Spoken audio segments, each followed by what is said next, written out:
Welcome to LiteracyWorks webinar, Picture Us Learning. We thank the Evanston Community Foundation for supporting this webinar and our PACE program, Parents Active in Children's Education. And we thank you for watching this webinar.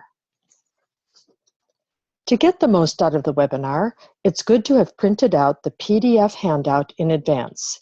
You received the link to the PDF when you filled in the online form for the webinar. Also, be sure to have paper and pen so you can jot down notes. We'll ask you to pause the webinar at key points to do some activities. During each pause, you'll have the chance to stop, reflect, and jot notes. If you're watching with coworkers, this will be an opportunity to do the activity together. See page 1 of your handout for instructions. If you haven't yet printed out the handout, or you don't have a pen and paper, you may wish to pause the webinar now so you can get these items. This webinar is called Picture Us Learning, Using Photos to Empower Parents of Young Children. It's presented by LiteracyWorks for professionals like you who work with parents of infants, toddlers, and young children. LiteracyWorks is a nonprofit 501c3 organization in Chicago. LiteracyWorks trains adult literacy tutors and educators. It also trains professionals who work with adults who struggle with literacy. LiteracyWorks provides workshops for parents and creates learning kits for home visitors to use with parents. These last two services are focused on parent education, helping parents promote their young child's literacy, language development, and learning.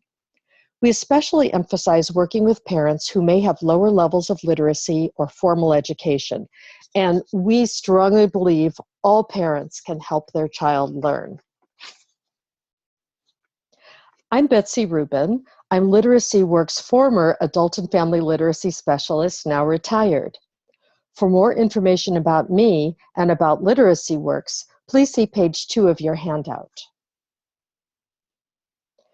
This webinar will provide suggestions on using photos for parent education. It will touch on the basics of photo composition for the purpose of parent education, but the webinar won't provide professional or technical advice. We're not going to be talking about how to use your camera, how to use your computer's photo editing software or Photoshop. We're not going to talk about how to take the most artistic photos, the rule of thirds, and so on.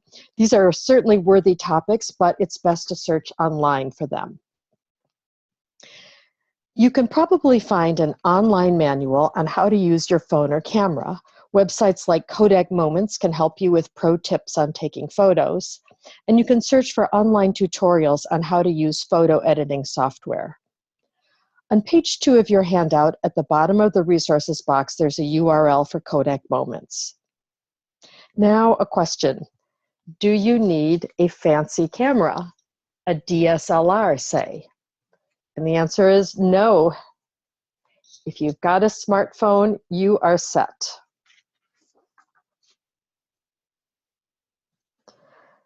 Here's what we're going to be talking about in the webinar. We're going to talk about the purpose of photos in your program, using photos to engage and teach parents, picture quality, and then a summary of principles and tips. Let's start with the purpose of photos. Why do you take photos in your program? You probably take a lot of photos in your early childhood program, your literacy program, your family program, but why? Take a moment to pause the webinar and discuss the reasons with your colleagues. Or if you're alone, just jot down the reasons. Then restart the webinar. Okay, pause and discuss. Restarting the webinar. So why take photos? Well, you may have given some of these reasons. You want to document and illustrate what's going on in your program. You want to inform and engage supporters, those people who will give donations or grants to support your important work. You want to build community among the participants. You want to make families feel part of a supportive learning community. Also, you might use photos to record kids' learning or family work. Photos can really show the new skills that children are developing. But there can be even more. Photos can engage parents in children's learning. Photos can help parents discover new ways to help children learn. Photos can help parents recognize their own power to help children learn, to develop skills and confidence as parents. And photos can help parents see the positive.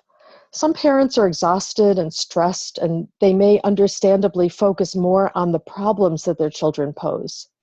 Photos can help parents view the exciting and important things their children are doing. And maybe even more importantly, photos can help parents see themselves in a different light. Many parents, especially young ones, have gotten the message that they're not good parents, that they're not well enough educated, and they may not feel respected. But they can start to see themselves as role models for other parents by viewing photos of themselves with their children. And that's what we're going to be talking about today, really, part 2 of this. So let's talk now about using photos to engage and teach parents. We'll start with using photos to build parent engagement. Here's a parent-child photo. In a moment, I'll ask you to pause the webinar to freeze this picture on your screen. You'll just let yourself look at the image and experience your own reaction. Then reflect. How does this photo make you feel?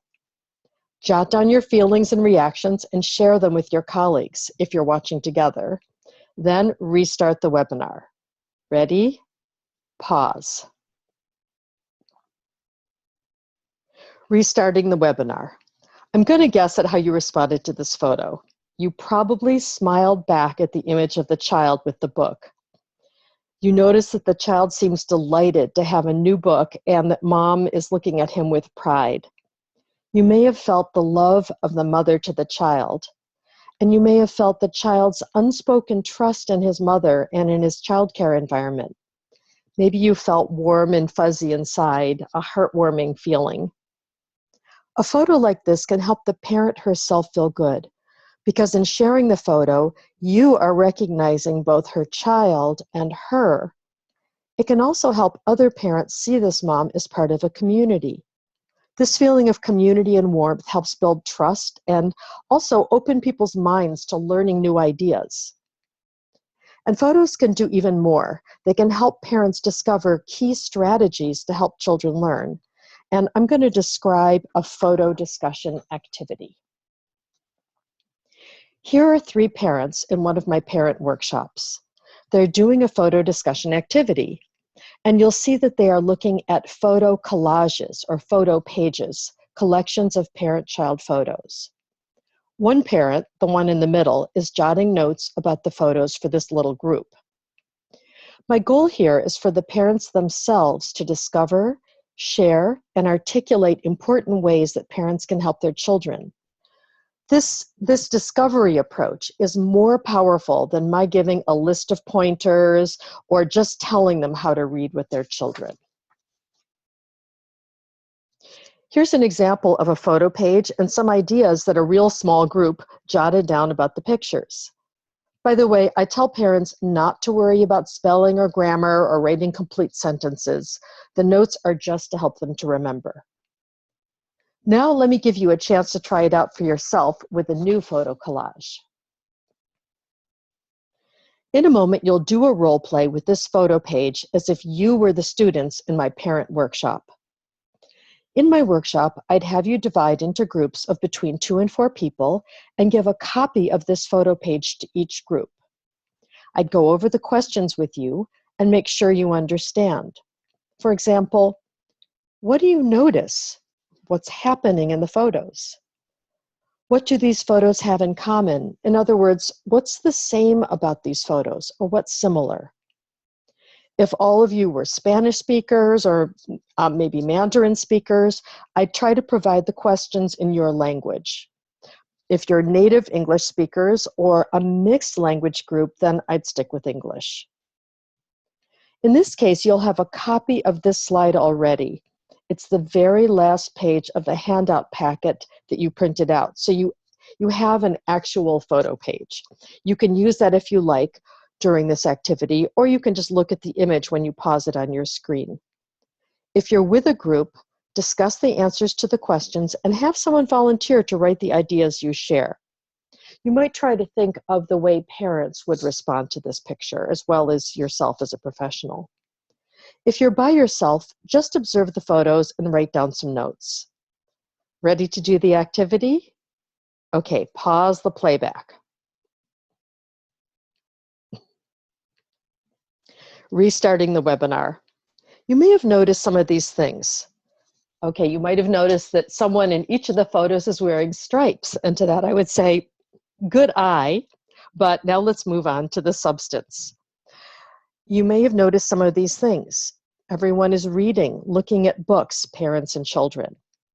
The children are very young, from 4 years old all the way down to less than a year old. They're in a childcare setting or school setting. The book is in front of the child in each case. The parents and children are sitting close to each other or touching the book, pointing at the pictures. These are all things that you may have noticed. And here is an example of real parents writing about the photo page. They happen to be a Spanish language group, so they discussed and wrote in Spanish.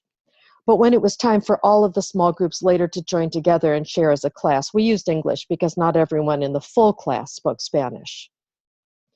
So while parents are writing notes like these, I would circulate around to make sure the parents understand what to do, and I might comment on a couple of their points and add an additional prompt. So in this case, I might have said something like, oh, I see you noticed that the parents are reading with little children. One of the kids does look really young. How old do you think the baby is? And I'd let them answer. I might pick up on another point that they made. They're asking questions about the pictures. And then I might say, yeah, questions are so important to help children learn. What questions do you think they might be asking? And then I'd let them respond to that. Some of these follow-ups and prompts are things that I could also use in the full group discussion. So let's move on now to the full group discussion. Now I'm bringing all the little groups together, and I go around and I have each group share one idea, and I, as the facilitator, will jot that down on the board. Please excuse my messy handwriting, by the way, that's not ideal. After going around once, I go around to each small group again and have them contribute more ideas, and then finally I just have people call out any additions to what they noticed. It really is important to write down parents' ideas because it validates their ideas and their points, and it also helps everyone remember those points. Also, if you're in an adult literacy program, this process helps strengthen parents' own literacy skills. If you don't have a dry erase board or a chalkboard, you can bring in a flip chart. So what you see here on the left-hand side of the board are examples of ideas that real parents came up with in response to the photos. I wrote down the parents' own words, and in some cases I asked extra prompts like, so what are they doing with their hands? Or how are they sitting? On the right side of the board, you'll see that we went a step further. After we talked about the pictures, I asked parents for advice, and I said, okay, so pretend I'm your friend and I'm going to have a baby, and I say, I want to read to my child when he or she is born, but I don't know how to do it. What advice would you give me? So then the parents in the full group would give me a list of recommendations for parents to follow when reading with their child. Now, they have a lot of ideas fresh in their minds from having observed those photos and discussed the photos, but they also now have the opportunity to add in their own experience, their own practices. And when you have a full group of people, there are some people who are already sharing books with their children and will have some great recommendations. For example, you'll see that someone in this group came up with the suggestion, use imagination when you read, use an interesting voice, make sounds. That didn't show up in the pictures, but the parent shared this from her own experience. At the end of our discussion, I can take a photo of the board, I can go back to my desk, and I can type up a quick handout using the parent recommendations as the basis. And here is an example of the handout that I typed up based on that board that you saw in the previous slide. Now, I may have smoothed out the language a bit. I may have added a point or two and changed the order around to make it more effective. But basically, these are the parents' ideas that they told me the day before. And when they look at this, they're going to feel very validated in what suggestions they made to me. You can see this very handout on page 6 of your printed handout that you made for the webinar. Now, I could make my handout even fancier by pasting in some photos. I could paste in photos of the original collage, or I could paste in some other photos of the parents in this group really showing some of the practices that they were describing. When parents see their own ideas typed up, they are more interested in the handout, they're more interested in remembering the ideas, and they also realize that they, as a learning community, have lots of ideas to share and use. But you might be saying right now, man, I don't have time to type up parents' responses. So in that case, that's really okay. You can follow up with a generic handout, for example, one from Ready at 5, that includes some of the points that the parents themselves made, just like these two handouts here. In your handout that you printed out, you'll see some sample pre-printed handouts on reading and writing that you could use as follow-ups to different photo discussion activities, and these come after page 6 in your packet. Let's look at some variations for photo pages. You can make your questions on the photo pages really specific if there's something you want parents to notice. For example, here we see the very specific questions. How are they sitting? What are they doing with their hands? Because I really wanted parents to pay attention to these really, really basic reading behaviors. I can also ask a big question, a deep question. What's important about these pictures? So right now, I'd like you to take a minute to discuss this last question, what is important? And then restart the webinar. Okay, pause. Restarting. So what is important about these pictures? Well, parents often notice things like this. The parent is spending time with the child. They're enjoying time together. They're bonding. The parents and the children are feeling happy and relaxed, or they're focused, they're paying attention. I might add in some of my own points like, the child is learning early reading skills, if the parents don't mention that. I might also add in, the child is learning how to handle a book, how to turn the pages. And I might add something like this. These children feel safe and secure with their parents, sitting on their laps or sitting close to their parents. And when a child feels secure, her mind can be open to new ideas and new learning. Now, you may have come up with some other important things that I didn't even mention, and that's fine because really anything that you say is important about these pictures is important. Anything that the parents say is important enough to be validated. Here's another variation. These photos show a writing activity rather than a reading activity. Also, the photo page shows a sequence, a series of photos of a parent and child writing and drawing. If you wish, you can pause this webinar too to talk about this photo and the two questions, what's mom doing in each photo and how is it helping her child? You could answer each question by reflecting on your own and writing down the answers or work in your group. So if you like, pause it now. Restarting. You might have come up with these ideas. So in the first picture, in the top left, the child is getting crayons out of the box. Mom is letting her do this on her own. She's letting her practice her skills in handling crayons. Mom might also be asking her some questions such as, "What color crayon are you pulling out?" Or she might be commenting, "Oh, I see you're very carefully pulling the crayons out of the box." In the second picture, top right, we see the child is drawing a picture.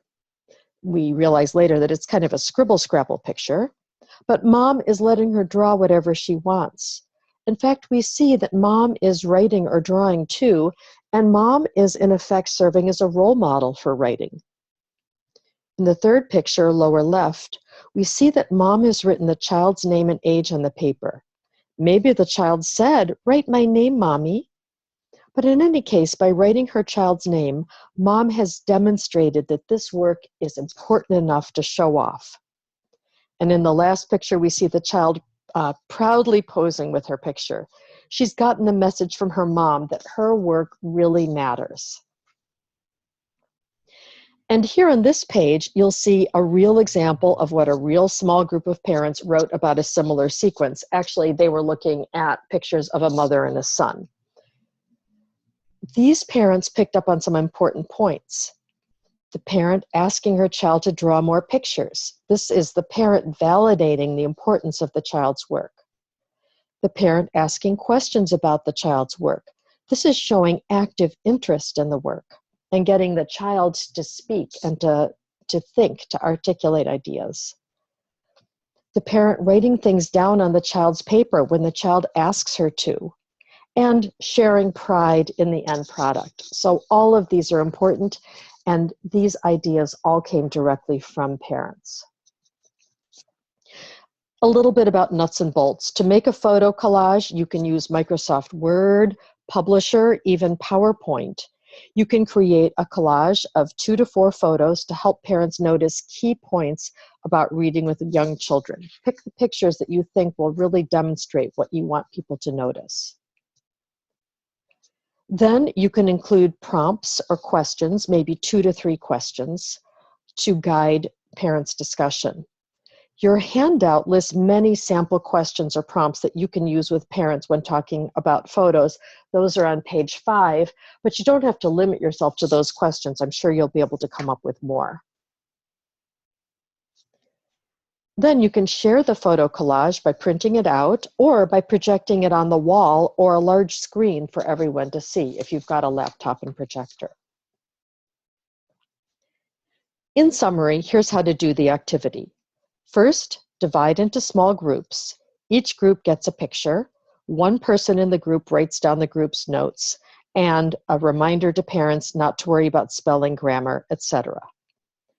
Instead of giving the paper, you can project the image on the wall or screen, and parents can write in a different language if they all speak the same language. Then we bring all the small groups together into one big group and share our ideas. As a facilitator, I write the ideas on the board, and I might follow up by asking them to tell me their recommendations on how to read with a child so that they can go beyond what's just in the pictures. Next, I take a photo of the board and go back and type it up into a handout, which I can give them next time. Or if I don't have time, I can select a pre-printed handout that covers at least some of the points that the parents might mention. And in any case, the parents will be glad to see their own ideas reflected back at them. There are variations on how you can do this. As we discussed, you can start with small groups and then come back together as a full group. But sometimes you might want to skip the small group step. For example, if your time is limited, or if parents have really limited English skills and they just don't understand each other when they talk, then you want to step in and be the facilitator for everybody. And finally, you can adapt the activity and do it just one-on-one with the parent if you never work with groups at all. Remember to use whatever language is going to work best for the group. See pages 4 and 5 for instructions in your handout.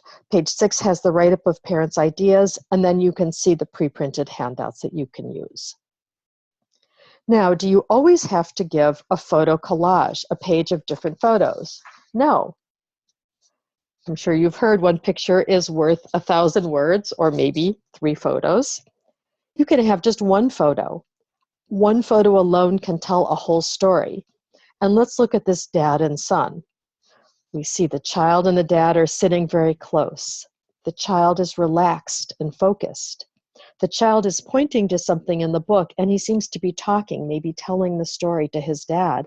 Dad is letting him talk, letting the child tell the story. All of these are really important things you can see in one picture.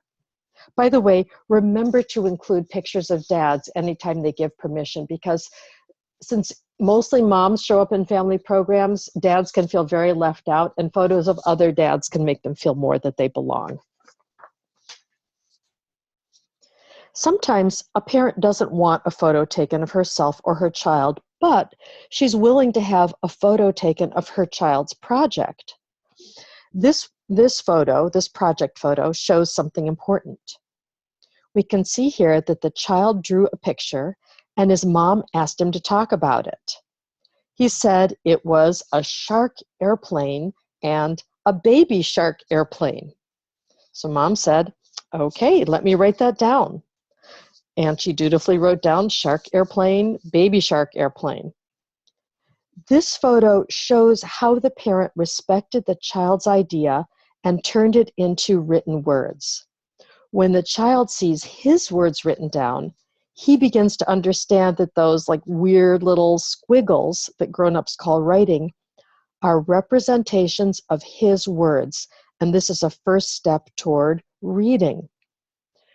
So a photo of a project like this can be used as the source of conversation with parents, and you can really bring out important things about how a parent can help a child's literacy development just by taking a picture of a project they've worked on together.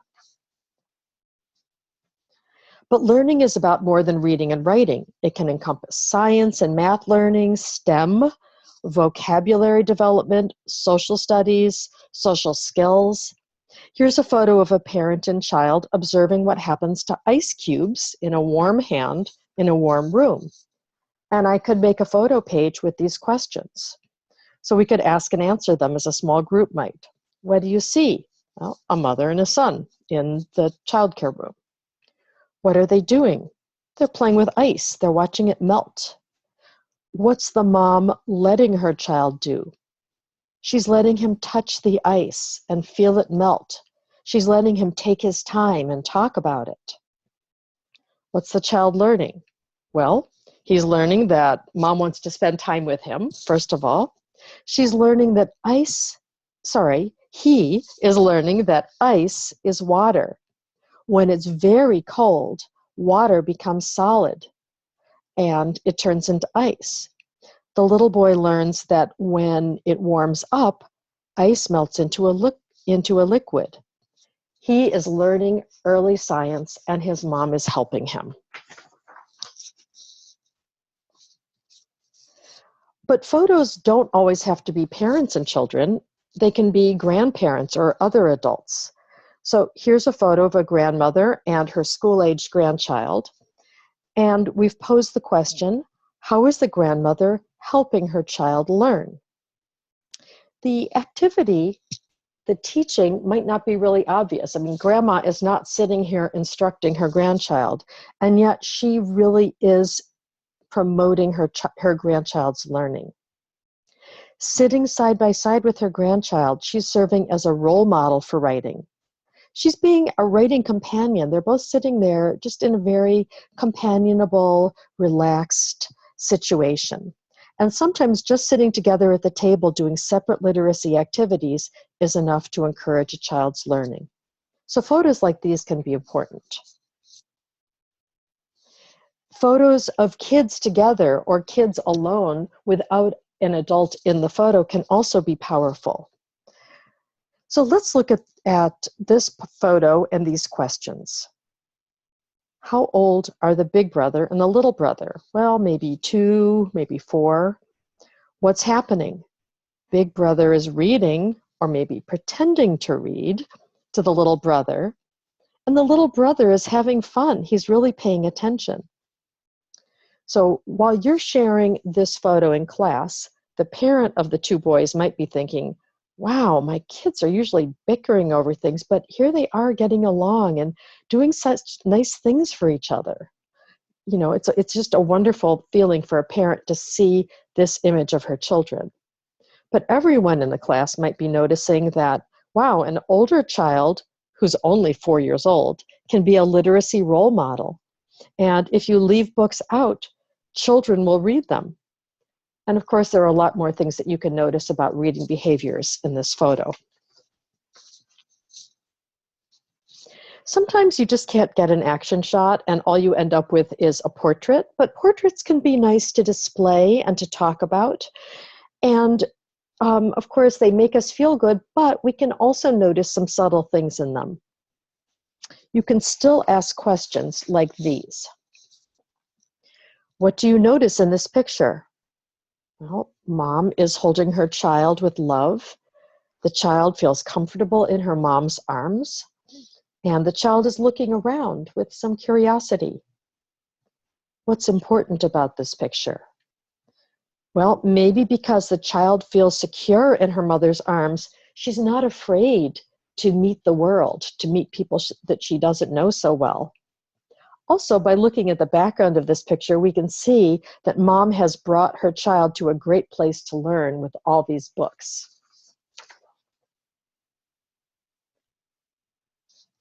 But you don't have to take all of the photos yourself.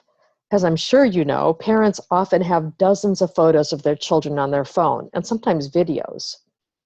You can ask parents if they would like to share their phone photos of their children. And you can have really rich conversations about parents' own photos. Now, this isn't meant to be a photo page here. This is just like a picture of a parent in my class and questions that I might ask her. So I might ask her questions like this. So tell us about your phone photo. She could say something like, well, this is my baby looking at a book at home. What made you decide to take the photo? I took this photo because he was holding the book all by himself, and I could see he really liked looking at it without me even helping him. What do you think was important about the photo? Well, he likes books now. I think he's going to be a good reader when he gets older. I mean, honestly, parents can answer these questions in any way. And you can also ask the group questions about this parent's photo. Here's another parent in my class showing a picture of her son at the library. And you can do all kinds of things with parents' photos. You can incorporate it into your class routines, like maybe once a week, everyone has photo sharing time and they share their photo with a partner and with a partner talk about what their child is learning, what their child is doing. This is a way that you can build community. When people share photos, they feel part of a group. They enjoy, they're proud to share their pictures, but they also enjoy seeing their classmates' children in action. It's a positive and fun activity. It's a conversation starter. And most of all, it helps parents really tune into their children's learning. Parents start looking more and more for those learning moments to capture in their everyday life. They become aware of those learning opportunities and ways to take advantage of them because they're thinking, great, I want to take a picture and share it. And you'll see that parents generally respond very positively to this activity. You can also have parents display and write about pictures that you print out. So here's an example of a picture printed out of a mother and her son who is in kindergarten or first grade. And she's written about this picture. My child and I are reading a good book, but he's doing all of the reading. Lots of pride there. If parents give permission, other parents can write positive things about the pictures. For example, mom is making her son feel proud of his artwork. Notice, by the way, that at this particular location, most of the parents were Spanish speakers or bilingual Spanish and English. Some of them were monolingual English speakers. So they wrote in Spanish and in English. You can use whatever language seems appropriate. Now let's move on to picture quality. And when we talk about picture quality, we're really talking about amateur picture quality for the purpose of parent education. All right, how to avoid photo fails. So here's a picture of me. Actually, I think I like this picture. I'm talking to a group. I think this is a nice picture of me. But in the same series of photos of me was this picture. It looks like I'm sticking out my tongue. And in fact, I was, because I had just been given a very special gift and I was saying, "Oh, thank you." But you can't tell that from the picture. It just looks like I'm sticking out my tongue. So if you get a picture like this of parents, don't use it, even if that parent is in the background. Just stick with the good pictures. You really want pictures only to be things that people feel good about. Here's another photo fail. It can be really challenging when you are facilitating a group of parents and children and you're also trying to take pictures. So you're not always going to get great pictures. And a picture like this, we can see multiple problems. It's pretty obvious that it's too dark and it's too fuzzy. And also the action is unclear. I mean, what is going on? I see arms, I see the backs of heads, I see a map, I see some kind of toy animal, but I can't really tell what's going on. So it wouldn't be a very effective picture to use for a discussion. And if you end up with a group of pictures like this, you could just say, you know what, I'll get some better pictures next time. But be careful when you throw out pictures, because sometimes you can find a hidden gem. You can sometimes find a good photo hiding inside a not so great photo. We can tell that this picture, first of all, is too dark. And I could use my photo editing software to brighten this JPEG. Or once I paste it into a Word publisher or PowerPoint file, I can actually edit it within the file. So let's see what happens when we brighten it up. Wow, it already looks better when I brighten it up. But it's still not a great photo because I see that there's all kinds of irrelevant, distracting stuff in it. Bulletin boards, chairs, tables, cups, hand sanitizer, feet, the half of another person. This is distracting from the main action in the photo. So once again, I can either use my photo editing software or I can edit it within a document. And I can say, I want to crop away everything outside of this square. That's my little mental square that I've drawn around the parent and child that I think is important. So I can crop away everything distracting and I can end up with a photo that really helps us see a delightful interaction between a parent and a child. By the way, you may have heard the great photography advice, zoom with your feet. In other words, get up close to your subject and snap the photo so you don't have to crop. But this doesn't always work in the settings we're in, where there are a lot of parents and children in a room, and you literally would have to step over people in order to get up close to some parents. Also, sometimes you get up close to a parent and child, and the baby tries to grab the camera, or an older child just wants to pose and say, cheese. Or maybe the parent just feels uncomfortable with you like right up there in her face. So then take a photo from a distance. If you've got a camera with a great optical zoom, go ahead and use that. But if not, it's better to get, a slightly lower quality picture that you crop than not getting the picture at all. Let's talk about something else. Let's talk about size. So what if I pasted this picture into my document? But I'm thinking, oh, my image is too small for this page. Let me stretch it out so it fills the page. Whoa, what happened? It's tall and skinny. I can't tell what's going on. So let me stretch it the other way. Oh no, it's just as bad if I stretch it the other way. I still can't tell what's going on. So what I want to do is fix this by keeping the proportions true. Now, there are different ways to do this, but one of the easiest ways is once you've pasted the photo into your document, grab it by the corner and pull it out from the corner. If you pull it from one of the edges, you're going to get the distortion that you see on the left and on the top. but if you pull it by the corner, you keep the proportions true. So, important tip, enlarge your photo, but keep the proportions. And now, once again, you have a beautiful parent-child reading photo that everyone can enjoy and discuss. Let's talk about another common problem. We want to find the picture that tells the story or illustrates the principle that we want to highlight. But blurry photos clearly don't tell the story well. If you're taking a phone with a phone camera, it's really easy to get lots of blurry photos because kids move rapidly. Now, if you have a camera where you can adjust the camera settings to freeze the action better, that's great. But if not, look for moments when they are still for just that moment and try to snap the picture then. Or you may need to snap several pictures in order to get that. Blurring isn't the only problem. You also want to watch for blinking, odd looks on people's faces, looking away from each other. What you want is the right moment. So again, take multiple shots so that you can capture the right moment. Now, in this case, of these 3 photos, I picked the one on the bottom, I cropped it, and I enlarged it. And this photo is not going to win any photo contests, but you can really see the interaction with the parent sitting close to the child, listening as the child tells the story and points to the pictures.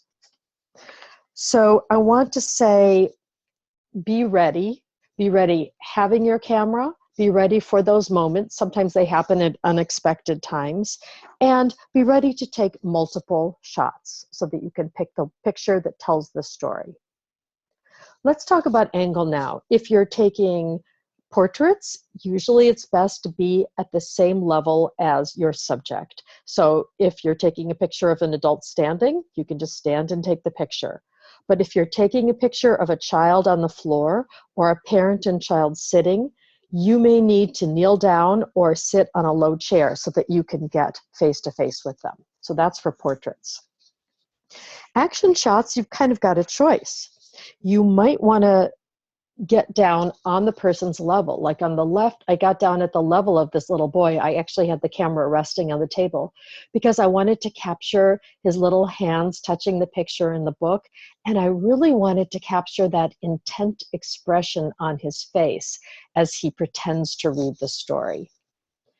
On the other hand, I might want to take a picture from above, as with the picture on the right, where we see we can't even see this little girl's face, but we can see her hand holding the pen, and we can see this beautiful, skillful circle that she's drawn. She's only 3 years old, but she's drawn a really wonderful circle, and it looks like she's starting to draw a picture of a face.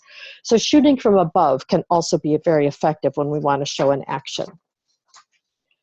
For interactions, you really have lots of choices. I might want to be on the level face-to-face as I was with the mother and the 2 daughters reading. I was kneeling down when I took that picture because I wanted to show how she was managing the tricky situation of 2 kids and 1 book.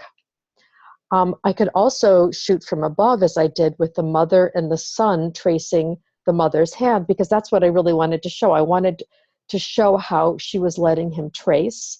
I also kind of wanted to show the fun necklace that she's wearing that he had made earlier in childcare for her. Or I can be kind of in the middle, like with the mother and the boy in the striped shirt. I'm a little bit above so that I can see what's in the book, I can see their hands, but I'm low enough down so that I can really see their faces. So make conscious decisions about what angle you want to shoot from. Let's go over a summary of principles and tips now that we've talked about. You want to always be ready. You want to be on the lookout for actions or interactions. You want to take lots of shots at one time so you can pick the photo that tells the story. You want to take the picture from an angle that best shows the action. And you want to take pictures frequently so people notice the camera less and behave more naturally. But it is really important, get a photo release from each parent, get permission, explicit permission to take their photos and their children's photos. and is perfectly okay if they say they don't want their picture taken. You don't want to pressure anybody into doing that. Remember that these tips are summed up in your handout on pages 3 and 4. Let's talk about a photo checklist.